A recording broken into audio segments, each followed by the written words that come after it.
प्रिय विद्यार्थियों, संस्कृत भाषा शिक्षण में आप सभी का स्वागत है।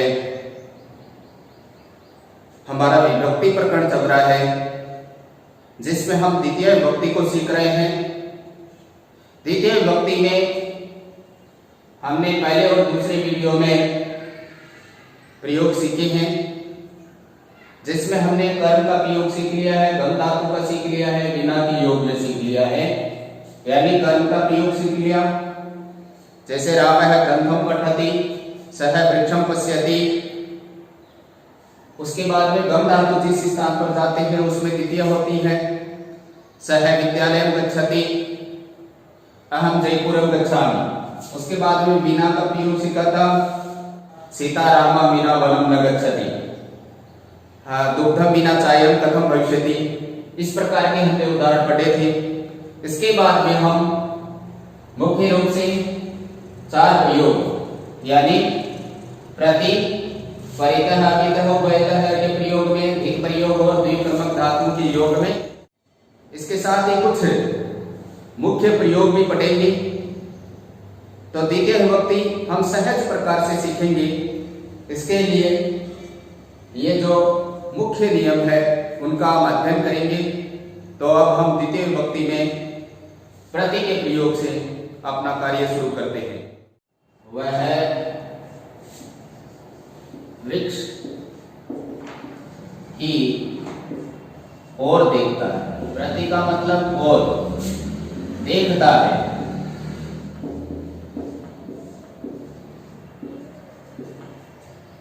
की ओर कार्य की सृष्टि होनी चाहिए, किंतु प्रति के कारण से द्वितीय विभक्ति होगी। तो वह के लिए हो गया, ये करता है, कर्ता में प्रथम विभक्ति। सह देखता है तो प्रथम पुरुष के अनुसार क्रिया लगेगी।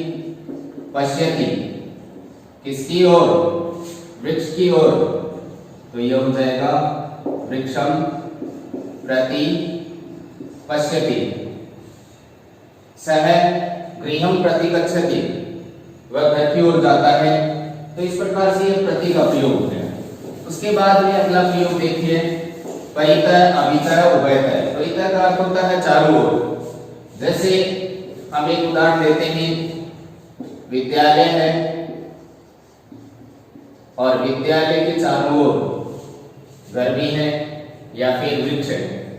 विद्यालय के चारों ओर वृक्ष है, वृक्ष हैं। तो यहाँ चारों ओर, यहाँ ओर के और नहीं है, और का मतलब दूसरा होता है, या और का मतलब तरफ होता है। तो यहाँ किसके चारों ओर है? पहले तो है क्या? वृक्ष है। एक वृक्ष तो चारों ओर हो नहीं सकता, इसलिए क्या हो गया? वृक्ष है, वृक्षो वृक्षाः, बहुत सारे हो गए वृक्षाः। और एक के लिए आता है अस्ति और बहुत सारों के लिए आता है सन्ति। आप लोगों ने 7वीं वीडियो में सीखा था अस् धातु का प्रयोग। तो वृक्षाः सन्ति। अब किसके चारों ओर है? जिसके चारों ओर है उसमें द्वितीय विभक्ति। विद्यालयम, विद्यालयम परितः, परितः का अर्थ है चारों ओर। विद्यालयम परितः वृक्षाः सन्ति, विद्यालयम परितः गृहाणि सन्ति। ऐसे ही गुरुम परितः शिष्याः सन्ति। इस प्रकार से इसके बहुत सारे उदाहरण हो सकते हैं। आप जितना चाहे उतने बना सकते हैं। इसके बाद में हम इसी में अगला प्रयोग है, जैसे अभितः है। अभितः उभयतः दोनों का अर्थ होता है दोनों। जैसे नदी है, नदी के दोनों ओर पेड़ है। तो क्या है? पेड़ हैं। जो हैं वो क्या हो गया? कर्ता। तो एक पेड़ तो हो नहीं सकता, दो हो सकते हैं। यहाँ बहुत सारे हैं तो वृक्षाः क्या हो जाएगा? सन्ति। तो इसके चारों, किसके दोनों ओर है? नदी है। तो जिसके दोनों ओर होते हैं उसमें द्वितीय विभक्ति। नदी अभितः है, नदी में अभितः वृक्षाः सन्ति। ऐसे ही नदी उभयतः वृक्षाः सन्ति, ऐसे भी कर सकते हैं। इसी प्रकार से जैसे नाक है, नाक के दोनों ओर दो कान है, तो कान, कान को क्या बोलते हैं? कर्णय है। एक कान हो गया कर्णय है, या दो है बालक की तरह कर्णो, और बहुत सारे होते तो कर्णा। तो कर्ण है कर्णो कर्णा। तो नासिकाम, नाक को क्या बोलते हैं? नासिका। नासिका की द्वितीय विभक्ति होगी नासिकाम। नासिकाम अभित है, कर्णो स्थ है। ऐसे ग्रीवा गर्दन है, ग्रीवाम अभित है, हस्तो स्थ है, स्कंदो स्थ है। दो हो गए इसलिए स्थ है, और बहुत सारे होते तो संति। तो इस प्रकार से ये क्या हो गया? अभित है, परित है, उभयत है, इनका प्रयोग हो गया। उसके बाद में अगला प्रयोग लेते हैं धिक्का। धिक्का मतलब होता है धिक्कार। जैसे दुर्जन है, उसको हम धिक्कृत करते हैं, दुर्जन को धिक्कार है, दुर्जन को धिक्कार है। तो क्या कहेंगे? दुर्जन को, एक दुर्जन है तो क्या हो जाएगा? दुर्जनम, और क्या हो जाएगा? धिक्। बहुत सारे होते तो दुर्जनान। इसको हम ऐसे भी लिख सकते हैं, धिक् संधि होकर के दुर्जनम, धिक् दुर्जनम। ये संस्कृत में सुविधा है, कर्ता को कहीं लिख सकते हो, क्रिया को कहीं लिख सकते हो, कर्म को कहीं लिख सकते हो। आगे पीछे कैसे होता है तो अर्थ में कोई परिवर्तन नहीं होता है। धिक्तान छात्रान, ये न पठन्ति, जो उन छात्रों को धिक्कार है जो नहीं पढ़ते। धिक् इसमें कह आएगा आगे तय, धिक् तान छात्रान, धिक् तान छात्रान, ये न पठन्ति, धिक् तान छात्रान ये न पठन्ति। तो इस प्रकार से बहुत सारे आप उदाहरण बना सकते हो, अधिकाधिक अभ्यास कर सकते हो। जितना अधिक अभ्यास करोगे उतनी आपकी द्वितीय विभक्ति तैयार हो जाएगी। उसके बाद में अगला हम एक भाग लेते हैं द्विकर्मक धातु। ये भी बहुत मुख्य है, जिनमें दो कर्म होते हैं, उन दोनों कर्मों में द्वितीय विभक्ति होती है, जिसका सूत्र आता है एकथितम से। जो एकथित होता है, जो वक्ता उसको कहना नहीं चाहता। तो इस प्रकार की जो क्रियाएं हैं वो हम लेते हैं, उनको मैं साथ में याद भी करवा देता हूं। पहली क्रिया है दु है, क्या है? दु है। और दूसरी आ गई याच, दु है याच। पहली दु है, दूसरी याच, तीसरी पच। दु है याच पच। और उसके बाद में हम लेते हैं दंड। अब इन सारों को साथ में याद कर लीजिए। दु है याच पच दंड, क्या हो गई? दु है याच पच दंड। उसके बाद में अगली ये चार का एक जोड़ा बना लिया। उसके बाद में क्या होगा? रुद्ध। आगे वाला हमने क्या लिया? रुद्ध। उसके बाद में हम लेते हैं प्रच्छ, रुद्ध प्रच्छ, क्या हो गया? रुद्ध प्रच्छ। उसके बाद में ची और ब्रू, रुद्ध प्रच्छ ची ब्रू। अब इन चारों आठों को साथ में याद कर लेते हैं। दु है याच पच दंड, रुद्ध प्रच्छ ची ब्रू। दु है याच पच दंड, रुद्ध प्रच्छ ची ब्रू। ये 8 याद हो गए, आराम से याद हो जाती है अगर हम ध्यान से याद करेंगे तो। उसके बाद में अगले चार का जोड़ा बना लेते हैं।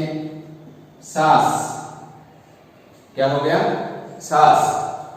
एक को याद कर लीजिए, ये अच्छी तरह दिमाग में हो गया। उसके बाद में अगला ले लो सास जी, सास जी, सासू जी नहीं है, सास जी। उसके बाद में मत है, सास जी मत, सास जी मत, सासू जी मत है, सासू जी बिलोंग ना करो, सास जी मत। उसके बाद में हमने ले लिया मुझसे, सास जी मत मुझसे, सास जी मत मुझसे, क्या हो गया? सास जी मत मुझसे। उसके बाद में हम लेते हैं नी री नी री, आगे क्या लिया नी री, उसके बाद में ले लिया कृष्ण, नी ह्री कृष्ण वह, नी ह्री कृष्ण वह, नी ह्री कृष्ण वह, सास जी मथ मुस, नी ह्री कृष्ण वह, सास जी मथ मुस, नी ह्री कृष्ण वह। तो इसको सबको साथ में याद कर लेते हैं। दुहयाच पच दंड रुद्र प्रच चीरु, सास जी मथ मुस, नी ह्री कृष्ण वह, दुहयाच पच दंड रुद्र प्रच चीरु, सास जी मथ मुस, नी ह्री कृष्ण वह। तो इस प्रकार से ये 16 धातुएं, इन 16 धातुओं के प्रयोग में द्वितीय विभक्ति होती है, यह द्विक्रमक धातुएं होती है। कुल कितनी धातुएं हो गई? ये 16 धातुएं हैं और इन 16 धातुओं के प्रयोग में द्वितीय विभक्ति होती है। तो इसको हम देखते हैं। दूह का मतलब तो होता है दोगुना, जैसे गाय से दूध दूहता है। याच का मतलब होता है मांगना, पच का मतलब होता है पकाना, उसके बाद में दंड का मतलब होता है दंडित करना, रुद्र का मतलब होता है रोकना, प्रच का मतलब होता है पूछना, ची का मतलब होता है चयन करना, ब्रू का मतलब होता है बोलना, सास का मतलब होता है बताना या बोलना, जी का मतलब होता है जीतना, मथ का मतलब होता है मथना, मुश का मतलब होता है चुराना, नी का मतलब होता है ले जाना, री का मतलब होता है हरण करना, कृष का मतलब होता है खींचना और या फिर कसम करना या ले जाना, वह का मतलब होता है वहन करना या ढोना। तो इस प्रकार से ये 16 धातुएं हैं। इन 16 धातुओं को आप आराम से याद कर सकते हैं। द्विक्रमक धातुओं में उदाहरण हम देखते हैं। पहला उदाहरण है द्वितीय धातु का, तो जिसके रूप बनते हैं दोग्धी, तो गोपाल है, गाम, दोग्धी पय है। पय नपुंसकलिंग शब्द है, पय पैसी पयासी, पय पैसी पयासी, द्वितीय भी पय होगा। तो गोपाल है, गाम, दोग्धी, पय। गाम गाय से,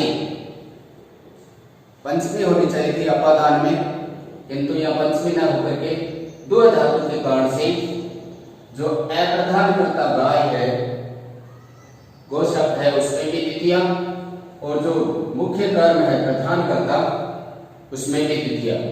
इसी प्रकार से हम लेते हैं जैसे सीता, अजाम, बकरी को, अजाम, दुग्धम, दुग्धम, दोग्धी। तो इस प्रकार से द्वय धातु के योग में द्वितीय विभक्ति होती है और प्रधान कर्ता, प्रधान कर्म और गौण कर्म दोनों में द्वितीय होती है। इसी प्रकार से वामन है बलि याचते वसुधाम, वामन है वामन भगवान, बलि से अपादान पंचमी होनी चाहिए थी, किंतु यहाँ याच धातु के कारण से द्वितीय विभक्ति हुई है और वसुधा मुख्य कर्म है तो इसमें द्वितीय हुई है। तो वामन है बलि याचते वसुधाम। उसके बाद में पच धातु के कारण से द्वितीय होती है। तो माता तंडुलान ओदनम पचती, तंडुलान चावलों से के द्वारा तृतीय होनी चाहिए थी कर्म के कारण से, किंतु यह पच धातु के कारण से तृतीय न होकर के इसमें क्या होगी? द्वितीय होगी। माता तंडुलान ओदनम पचती। फिर आप क्या आता है दंडयति, तो दंडयति में नृप है, चोरम सतम दंडयति। तो चोर से वो क्या करते हैं? 100 रुपए का दंड देते हैं। तो यह पंचमी न होकर के इसमें क्या हुई? दंड धातु के कारण से नृप है, चोरम सतम दंडयति। ऐसे गोपाल है वज्रम काम, गाम अवरुद्धि, अवरुद्धि यानी उसको रोकता है। तो कहाँ रोकता है? वज्रम, बाड़े में पर पे आधार हो गया, अधिकरण सप्तमी होनी चाहिए थी, किंतु रुद्र धातु के कारण से इसमें क्या हो गई, द्वितीय विभक्ति हो गई। तो गोपालक है वज्रम गाम और उन्नति। उसके साथ बाद में आता है प्रेक्ष धातु। प्रेक्ष धातु में क्या होता है, छात्र है, ये कर्ता हो गया, कर्ता में प्रथमा होती है, पृच्छति पूछता है, किससे पूछता है, गुरु से पूछता है, तो गुरु से पूछता है, अपादान हो गया, अपादान में प्रेक्ष धातु के कारण से द्वितीय होगी, तो छात्र है गुरु प्रश्नम पृच्छति। फिर अगला आता है अवचिनोति, ची धातु के योग में सह वृक्षम फलानि अवचिनोति। फिर आगे आता है ब्रूते या शास्ति, शास, तो इन दोनों के योग में क्या हो गई, शिष्यम धर्मम ब्रूते शास्ति वा।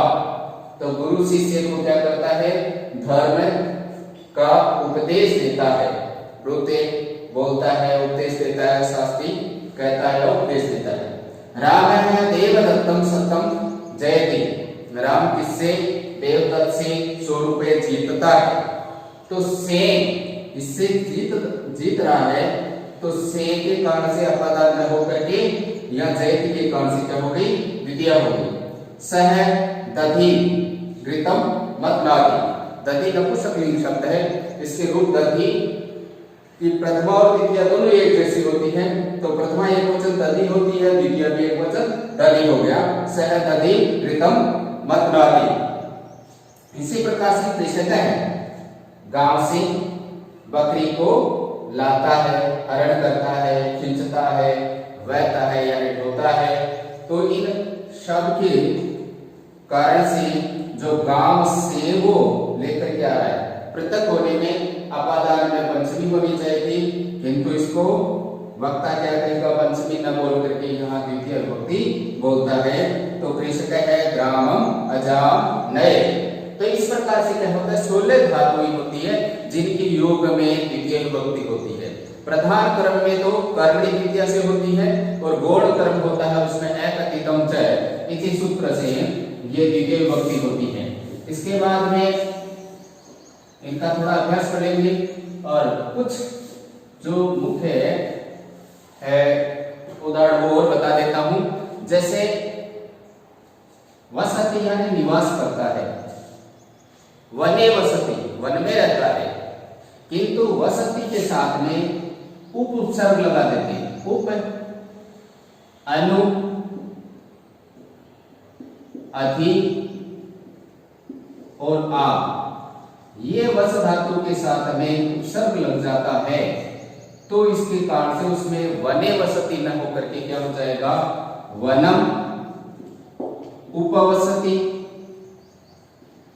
वनम उपवसति। इसी प्रकार से वनम अनुवसति, अनम अध्यवसति, वनम आवसति।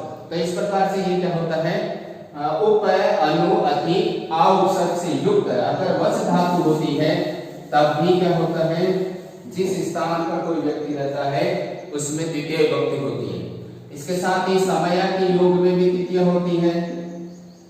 समया सभी, जैसे सह ग्रामम समया वसति, वह गांव के पास में रहता है, तो उसके योग में भी द्वितीय होगी। ऐसे निकषा नजदीक पास में, तो उसमें भी क्या होगी, द्वितीय होगी। सह ग्रामम निकषा वसति, वह गांव के पास में रहता है। इसके साथ में अंतरा, अंतरा का मतलब दो के बीच में, तो दो के बीच का मतलब हो गया, हाँ, जैसे हरि त्वाम माम, हरि त्वाम माम, आगे अस्थि भी लगा सकते हो। तो भगवान क्या है, हरि कहाँ है, तेरे और मेरे बीच में, त्वाम माम अंतरास्ति, अंतरा छोड़ दिया, अंतरास्ति, हरि तुम्हारे और मेरे बीच में है। इसके साथ ही अंतरेण, जो बिना का प्रयोग किया था उसी प्रकार से अंतरेण होगा, रामम अंतरेण सीता वनम न गच्छति। तो ये क्या है, इनके मुख्य प्रयोग हैं, इनका आप अभ्यास करेंगे। इनके अभ्यास करने से आपकी द्वितीय विभक्ति पूर्णतः तैयार हो जाएगी। प्राथमिक तौर पर आप ये जो मुख्य प्रयोग 7 बताए हैं इन पर विशेष ध्यान देंगे। आगे वाली अगर आपके समझ में नहीं आते तो प्राथमिक तौर पर एक बार छोड़ देंगे और साथ ही में मुख्य रूप से 6 पर ही आप ध्यान देंगे। 6 एक बार तैयार कर लीजिए, धीरे धीरे बाकी तैयार हो जाएंगे, स्वाभाविक रूप से आप सीख लेंगे। तो इस प्रकार से ये द्वितीय विभक्ति संक्षेप में मैंने आपके सामने प्रस्तुत की है। इसका आप बराबर अभ्यास करेंगे। मैं आशा करता हूं कि आप निश्चित रूप से इनको सीखने का प्रयास करेंगे। इसी आशा में जय तो भारतम, जय तो संस्कृतम, पुनः मिलामः, नमो नमः।